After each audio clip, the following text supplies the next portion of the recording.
আসসালামু আলাইকুম।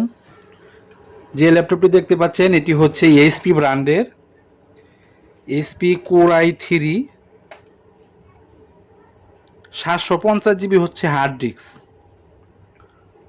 750 GB hard disk এবং 4 GB RAM, DVD writer, camera all okay পেয়ে যাবেন, ব্যাটারি ব্যাকআপ পেয়ে যাবেন 2.5 ঘন্টা প্লাস, সাথে অরিজিনাল চার্জার পেয়ে যাবেন। ফুললি ব্ল্যাক কালারের এইচপি ব্র্যান্ডের চমৎকার একটি ল্যাপটপ। অল্প বাজেটের ভিতরে যারা ভালো একটি ল্যাপটপ খুঁজতেছেন অফিসিয়াল কাজের জন্য, তাদের জন্য খুব সুন্দর একটি ল্যাপটপ হবে এটা।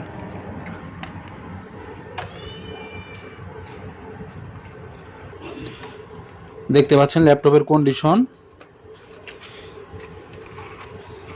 USB port, HDMI port, VGA port, সকল ধরনের পোর্ট বিদ্যমান। ধন্যবাদ। আসসালামু আলাইকুম।